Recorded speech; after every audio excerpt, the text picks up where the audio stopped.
بسم اللہ الرحمن الرحیم۔ اللہ تبارک و تعالیٰ کے نام سے شروع جو بڑا مہربان اور نہایت رحم کرنے والا ہے۔ پیارے دوستو، قوم عاد اور قوم سمود دنیا کی تاریخ میں دو ایسی قومیں گزری ہیں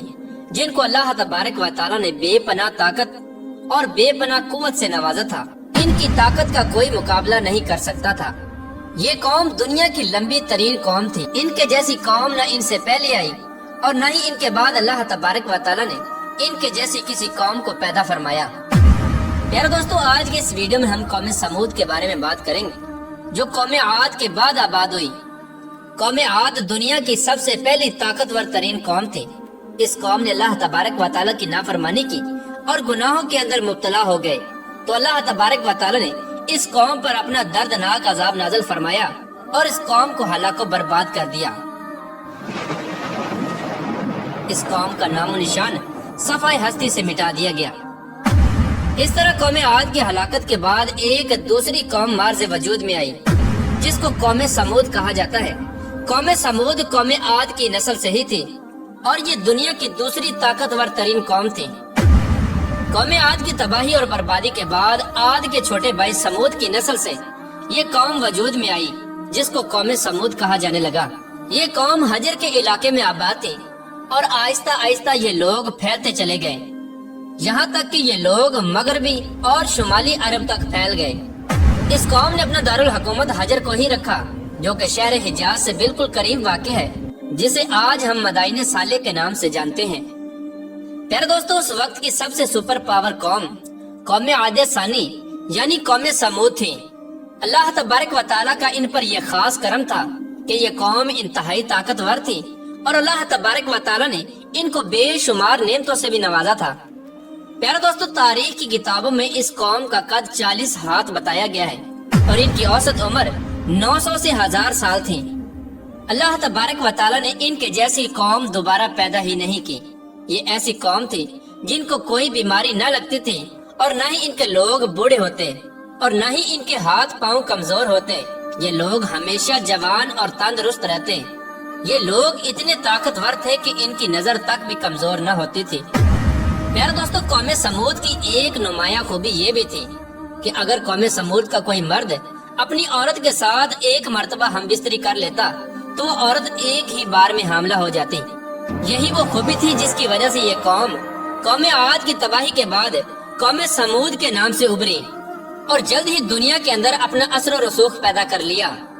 ایسی شاندار قوم جس قوم کو اللہ تبارک و تعالیٰ نے بے پناہ طاقت اور بے شمار نعمتوں سے نوازا تھا، لیکن اس کے باوجود بھی اس قوم نے کون سا ایسا گناہ کیا جس کی وجہ سے اللہ تبارک و تعالیٰ نے اس قوم پر اپنا دردناک عذاب نازل فرمایا اور اس قوم کو صفحہ ہستی سے مٹا دیا اور اس قوم کو رہتی دنیا کے لیے عبرت کا نشان بنا دیا۔ پیارے دوستو، اس قوم کے گھروں کو آج بھی اللہ تبارک و تعالیٰ نے نشان عبرت کے طور پر باقی رکھا ہے۔ یہ قوم بڑے بڑے پہاڑوں میں رہنے کی شوقین تھی۔ یہ لوگ بڑے بڑے پہاڑوں کو تراش کر اس کے اندر اپنے خوبصورت محلات بنایا کرتے تھے اور اسی کے اندر زندگی بسر کیا کرتے تھے۔ اللہ تبارک و تعالیٰ نے قوم سمود کو بہت کچھ عطا فرمایا تھا۔ سرسبز باغات، میٹھے پانی کی نہریں اور پتھریلی زمین پر ہر قسم کے پھل۔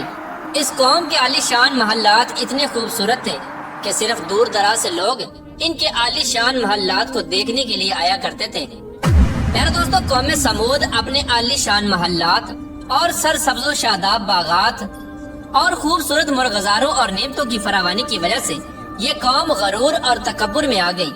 اور سرکشی کے نشے میں دھت ہو کر اللہ تبارک و تعالیٰ کی نافرمانیاں کرنے لگے اور اللہ تبارک و تعالیٰ کی وحدانیت کو چھوڑ کر اپنے ہاتھوں سے تراشے ہوئے بتوں کی پوجا کرنے لگے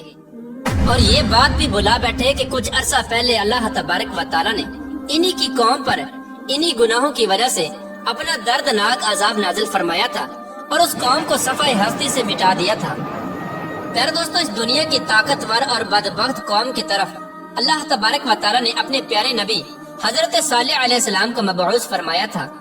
چنانچہ حضرت صالح علیہ السلام نے اللہ تبارک و تعالیٰ کے حکم کے مطابق اس قوم کا بت پرستی سے منع کیا اور اللہ تبارک و تعالیٰ کی وحدانیت کی طرف بلایا اور ایک سچے خدا کی عبادت کرنے کا حکم دیا۔ لیکن قوم کے سرداروں نے حضرت صالح علیہ السلام کو جھوٹا ثابت کرنے کے لیے ان سے معجزہ طلب کر لیا۔ اس قوم کے سردار حضرت صالح علیہ السلام سے کہنے لگے کہ آج تک جو بھی نبی آیا وہ اپنے ساتھ کوئی نہ کوئی معجزہ لے کر آیا، اگر تم اللہ تبارک و تعالیٰ کے سچے نبی ہو تو ہم کو معجزہ دکھاؤ۔ چنانچہ حضرت صالح علیہ السلام نے اس قوم کے سرداروں سے پوچھا کہ آپ لوگ کون سا معجزہ چاہتے ہو؟ تو اس وقت اس قوم کے سردار کہنے لگے یہ جو سامنے چٹان ہے اس میں سے ایک ایسی اونٹنی نکل کر آئے جو گابن ہو اور آتے ہی بچے کو جنم دے دے،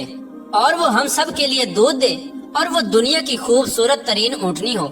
اور اس کے ساتھ ساتھ وہ اونٹنی ایسی ہو جس کا کوئی ماں باپ نہ ہو۔ چنانچہ حضرت صالح علیہ السلام نے ان سرداروں کی یہ بات سن کر اللہ تبارک و تعالیٰ کی بارگاہ میں یہ دعا کی، تو ان کے دیکھتے ہی دیکھتے سامنے پہاڑ میں سے ایک خوبصورت حاملہ اونٹنی نکل کر آئی، اور آتے ہی اس اونٹنی نے ایک حسین و جمیل بچے کو جنم دیا۔ اس وقت اس اونٹنی کے تھن دودھ سے بھرے ہوئے تھے، اور اس اونٹنی نے اتنا دودھ دیا کہ سب لوگوں نے پیٹ بھر کر دودھ پی لیا۔ اس کے باوجود بھی دودھ وافر مقدار میں موجود تھا۔ چنانچہ حضرت صالح علیہ السلام کا یہ عظیم الشان معجزہ دیکھ کر وہ تمام قوم اور اس کے سردار لاجواب ہو گئے، اور اس بدبخت قوم کے سردار حضرت صالح علیہ السلام سے کہنے لگے کہ اے صالح علیہ السلام، یہ تو سراسر جادو ہے۔ اس طرح اس قوم کے بدبخت سرداروں نے اور اس قوم نے یہ معجزہ دیکھنے کے باوجود بھی حضرت صالح علیہ السلام پر ایمان لانے سے انکار کر دیا، اور اسی طرح اپنے کفر و شرک پر اڑے رہے۔ چنانچہ اس قوم کے کچھ لوگوں نے حضرت صالح علیہ السلام کی اونٹنی کو نقصان پہنچانے کی کوشش کی، تو حضرت صالح علیہ السلام نے ان لوگوں سے کہا کہ یہ اللہ تبارک و تعالیٰ کی بھیجی ہوئی اونٹنی ہے جو تمہارے لیے ایک معجزہ ہے۔ اب تم اس اونٹنی کو اللہ تبارک و تعالیٰ کی زمین میں چھوڑ دو، اور اسے کسی قسم کی تکلیف نہ پہنچانا، ورنہ اللہ تبارک و تعالیٰ کا دردناک عذاب تمہیں پکڑ لے گا۔ معزز ناظرین، اس طرح اللہ تبارک و تعالیٰ کی وہ بھیجی ہوئی اونٹنی اور اس کا بچہ قوم سمود کے کھیتوں میں پورا دن چرتے اور ان کے چشموں کا سارا پانی پی جاتے۔ یہ ماجرا دیکھ کر قوم سمود نے حضرت صالح علیہ السلام کی بارگاہ میں شکایت کی کہ اونٹنی اور اس کا بچہ چشمے کا سارا پانی پی جاتے ہیں اور ہم کو پینے کے لیے پانی نہیں ملتا۔ تو ان کی یہ شکایت سن کر حضرت صالح علیہ السلام نے ان کے لیے دن مقرر کر دیے، اور اس طرح اس چشمے کے پانی کو بانٹ دیا۔ ایک دن حضرت صالح علیہ السلام نے اس اونٹنی کے لیے مقرر کر دیا، اور دوسرا دن اس چشمے کا پانی قوم سمود کے لیے مقرر ہو گیا۔ پیارے دوستو، جس دن وہ اونٹنی پانی پیتی اس دن وہ دودھ بھی زیادہ دیتی، اور دودھ اتنا ہوتا کہ دن اور رات میں ختم ہی نہ ہوتا۔ جس طرح کہ اللہ تبارک و تعالیٰ قرآن پاک میں اس بات کی طرف اشارہ کرتے ہوئے ارشاد فرماتا ہے، اور حضرت صالح علیہ السلام نے اپنی قوم سے کہا کہ یہ اونٹنی ہے، ایک دن اس کی پانی کی باری ہے اور ایک معین دن تمہاری پانی کی باری ہے، اس کو کوئی تکلیف نہ دینا، ورنہ اللہ تبارک و تعالیٰ کا دردناک عذاب تمہیں پکڑ لے گا۔ پیارے دوستو، اس طرح کچھ ہی دنوں بعد قوم سمود اس اونٹنی سے تنگ آ گئی، کیونکہ جس دن وہ اونٹنی پانی پیتی اس دن ان کو پینے کے لیے پانی نہ ملتا، اور ویسے بھی قوم سمود کے سرداروں نے حضرت صالح علیہ السلام کی اس اونٹنی کو ایک جادو قرار دے رکھا تھا۔ خیر، قوم سمود کے ایک طاقتور سردار کی بیوی جس کا نام صدوق تھا، اس عورت کی 2 انتہائی خوبصورت اور حسین و جمیل بیٹیاں تھیں، ان کی عمریں 12 اور 14 سال تھی۔ اس عورت نے حضرت صالح علیہ السلام کے بیٹے کو یہ لالچ دیا کہ اگر تم اپنے گھر میں موجود اونٹنی کو رات کے اندھیرے میں قتل کر دو تو میں اپنی دونوں بیٹیاں انعام کے طور پر تمہیں دے دوں گی۔ چنانچہ حضرت صالح علیہ السلام کی اولاد چونکہ نیک تھی، لہٰذا وہ اس عورت کے اس جال میں نہ پھنسے۔ پھر اس کے بعد اس صدوق نامی عورت نے پوری قوم میں یہ اعلان کر دیا کہ جو بھی شخص حضرت صالح علیہ السلام کے اس اونٹنی کو قتل کرے گا، میں اپنی دونوں کنواری بیٹیوں کا نکاح ان کو دے دوں گی۔ اس عورت کا یہ اعلان سنتے ہی اس قوم کے 2 نوجوان جن کا نام مصدع ابن دہر اور کیدار بن سالف تھا، ان دونوں بدبختوں نے مل کر اسی رات حضرت صالح علیہ السلام کی اس اونٹنی کو ذبح کر دیا۔ اس طرح اللہ تبارک و تعالیٰ کی اس بھیجی ہوئی اونٹنی کو ذبح کرنے کے بعد قوم سمود حضرت صالح علیہ السلام سے کہنے لگی کہ اگر تم اللہ تبارک و تعالیٰ کے سچے رسول ہو تو ہم پر وہ عذاب نازل کرو جس عذاب سے تم ہم کو ڈراتے ہو۔ اس طرح اس اونٹنی کے قتل ہونے کی خبر سن کر حضرت صالح علیہ السلام بے حد پریشان ہوئے اور زاروں کی طرح رونے لگے۔ چنانچہ اس طرح اس اونٹنی کو قتل کرنے کے بعد اس بدبخت قوم نے حضرت صالح علیہ السلام کو قتل کرنے کا بھی ارادہ کر لیا، جس طرح کہ اللہ تبارک و تعالیٰ قرآن پاک میں ارشاد فرماتا ہے، آخر کار انہوں نے اونٹنی کو قتل کر دیا۔ اور اپنے پروردگار کے حکم سے سرکشی کی اور کہنے لگے کہ جس چیز سے تم ہم کو ڈراتے ہو، اگر تم اللہ تبارک و تعالیٰ کے سچے پیغمبر ہو تو اس عذاب کو ہم پر لے آؤ۔ اس طرح جب اس قوم نے اللہ تبارک و تعالیٰ کی بھیجی ہوئی اس اونٹنی کو قتل کر دیا اور اپنی نافرمانی میں حد سے زیادہ بڑھ گئے اور خود ہی اللہ تبارک و تعالیٰ کے عذاب کو طلب کر لیا، تو حضرت صالح علیہ السلام قوم سمود سے کہنے لگے کہ اب اللہ تبارک و تعالیٰ کے دردناک عذاب سے تم لوگوں کو کوئی نہیں بچا سکتا۔ چنانچہ حضرت صالح علیہ السلام کی یہ بات سن کر اس قوم کے 9 بدبخت لوگوں نے یہ ارادہ کیا کہ اب حضرت صالح علیہ السلام کو یقیناً قتل کر دیا جائے۔ چنانچہ یہ 9 افراد ایک پہاڑ کے پیچھے چھپ کر حضرت صالح علیہ السلام کا انتظار کرنے لگے کہ کب حضرت صالح علیہ السلام یہاں سے گزرے اور معاذ اللہ ہم ان کو قتل کر دیں۔ لیکن اللہ تبارک و تعالیٰ کی حکمت ایسی ہوئی کہ اللہ تبارک و تعالیٰ نے اسی رات ان 9 افراد پر پتھروں کی بارش برسا دی، جس کی وجہ سے وہ 9 کے 9 افراد ہلاک ہو گئے۔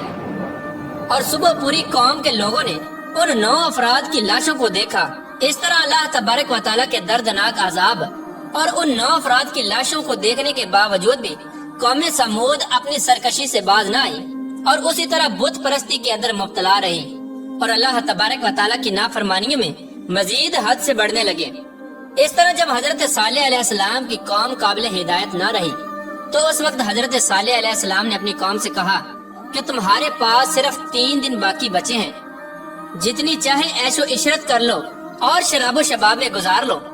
3 دن کے بعد اللہ تبارک و تعالیٰ کا دردناک عذاب تمہارا منتظر ہے۔ جس طرح کہ اللہ تبارک و تعالیٰ قرآن پاک میں ارشاد فرماتا ہے کہ جب انہوں نے اس اونٹنی کو قتل کر دیا تو حضرت صالح علیہ السلام نے اپنی قوم سے کہا کہ 3 دن اپنے گھروں میں فائدہ اٹھا لو اور یہ وعدہ جھوٹا نہیں۔ اس طرح جب حضرت صالح علیہ السلام نے اپنی قوم کو اللہ تبارک و تعالیٰ کے دردناک عذاب کی وعید سنائی تو اس قوم کے بے شرم لوگوں نے حضرت صالح علیہ السلام کا مذاق اڑانا شروع کر دیا اور اس قوم کے بے شرم لوگ حضرت صالح علیہ السلام سے یہ کہنے لگے کہ آپ ہی بتا دیں کہ ہم یہ 3 دن شراب میں گزاریں یا شباب میں گزاریں۔ تو حضرت صالح علیہ السلام فرمانے لگے کہ پہلے دن تمہارے چہروں کا رنگ زرد ہو جائے گا اور دوسرے دن تمہارے چہروں کا رنگ سرخ ہو جائے گا اور تیسرے دن تمہارے چہرے سیاہ ہو جائیں گے اور چوتھے دن اللہ تبارک و تعالیٰ کا دردناک عذاب تم پر مسلط ہو جائے گا۔ چنانچہ حضرت صالح علیہ السلام کی قوم پر اس بات کا کوئی اثر نہ ہوا، وہ اسی طرح اپنی نافرمانی میں مبتلا رہے اور اللہ تبارک و تعالیٰ کی نافرمانیاں کرتے رہے۔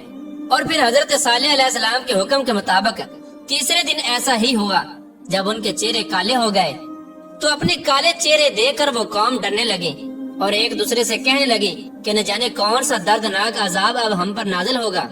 اور نہ جانے کس طرح کے عذاب کے اندر ہم کو مبتلا کیا جائے گا۔ چوتھے دن ایک زوردار اور خوفناک چیخ آسمانوں سے نکلی، جس چیخ کی وجہ سے تمام قوم سمود کے لوگوں کے کانوں کے پردے پھٹ گئے اور ان کے دل جیسے باہر آنے لگے اور روحیں جسموں کو چھوڑنے لگی اور چند ہی لمحوں میں وہ لوگ جہاں جہاں پر موجود تھے وہیں اپنی اپنی جگہ پر اوندے منہ گر گئے اور تڑپ تڑپ کر سب ہلاک ہو گئے۔ پھر اس کے بعد اللہ تبارک و تعالیٰ نے ایک ایسا دردناک زلزلہ بھیجا جس زلزلے کی وجہ سے انہی کے گھروں کو انہی پر گرا دیا گیا، جس طرح کہ اللہ تبارک و تعالیٰ قرآن پاک میں ارشاد فرماتا ہے، اور جب ہمارا حکم آ گیا تو ہم نے حضرت صالح علیہ السلام کو اور جو لوگ ان کے ساتھ ایمان لائے تھے ان کو اپنی مہربانی سے بچا لیا اور اس دن کی رسوائی سے محفوظ رکھا۔ بے شک تمہارا پروردگار بہت طاقتور ہے اور زبردست ہے۔ پیارے دوستو، اس طرح اللہ تبارک و تعالیٰ نے قوم عاد کی تباہی اور بربادی کے بعد ان کی نسل میں سے قوم سمود کو ہلاک کیا اور اس نافرمان قوم پر اپنا دردناک عذاب نازل فرمایا اور اس قوم کے لوگوں کو صفحہ ہستی سے مٹا دیا۔ اور اللہ تبارک و تعالیٰ نے اس قوم کے گھروں کے نشانات کو آج بھی باقی رکھا ہے تاکہ لوگ عبرت حاصل کریں اور اللہ